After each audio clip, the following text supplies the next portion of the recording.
Toto, I have a feeling we're not in Kansas anymore. Hey guys, hope you are going well. So I put up this Instagram photo with a poll asking you guys if you wanted to see me review either an indie movie or Murder on the Orient Express, which was the big Fox release this week.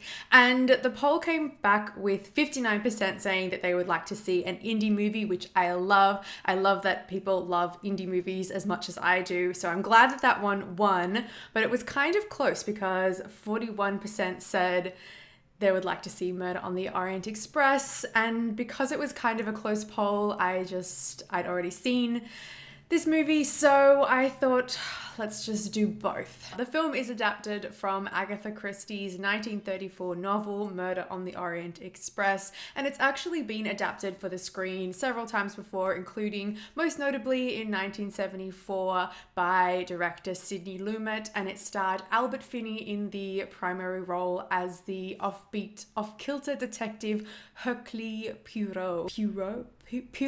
Yeah, butchered that. Or in the Australian accent, you'd say Hercules Poirot. If you're following me over on the Stardust app, which is like my favorite new app for movie lovers to do reviews on, it's free, download it, follow me, it's a really cool app. If you're following me over there, you would have seen that I did a mini review on the original Murder on the Orient Express when I watched it.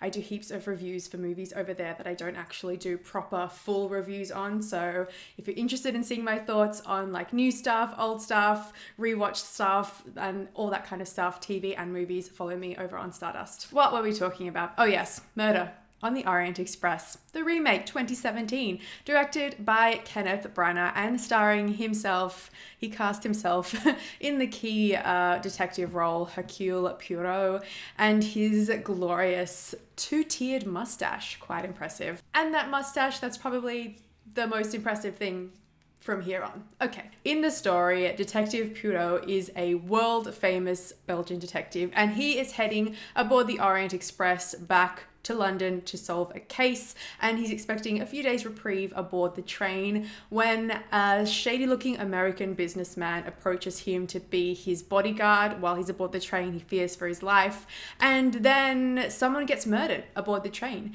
and it's up to Poirot. He is implored by the train's director to solve the case before the train reaches its destination. Right up front, let's put it all on the line.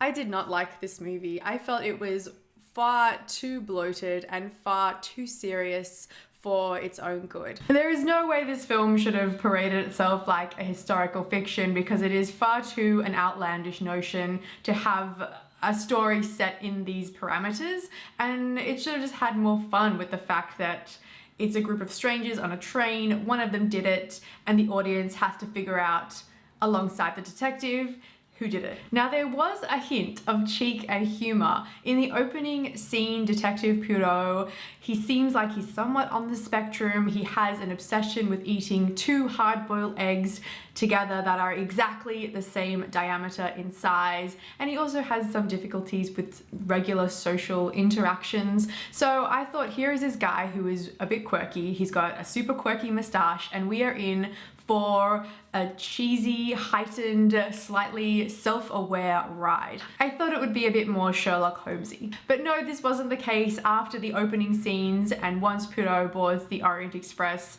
he does not smile again, and everything takes a really serious, dark turn. I haven't even touched upon the all-star-studded cast. Michelle Pfeiffer, Willem Dafoe, Johnny Depp, Josh Gad, Daisy Ridley. Everybody's in this movie. It is like a crazy star cast. Like, it's so great that they're all aboard this train in this confined space together. You would really think that you would get like the juiciest of awesome performances out of a film like this. Michelle Pfeiffer, she was probably the standout of the whole bunch, but unfortunately, no, just none of the performances were particularly riveting, and I just don't think they had a lot to work with to start with. If I could think of some pros for this film, it would be the costuming and the hair, but I usually feel that way about period films, so So that is it from me, guys. Thank you so much for hanging out with me today. Don't forget to leave me your comments in the comment section down below. Have you seen this movie? What did you think of it? Did you catch it in 70mm print? Because I did see it in 70mm, and I again didn't really think that it was the type of film or filmed in a stylistic way that deserved 70mm print, which is quite an exciting spectacle. And yeah, not even that excited me about this movie. Don't forget to subscribe to my channel to keep up to date with all of my movie and TV reviews. Do as well click the little notification bell so you can be notified every time that I post new videos. Thank you so much for watching, and I will see you next time. Bye.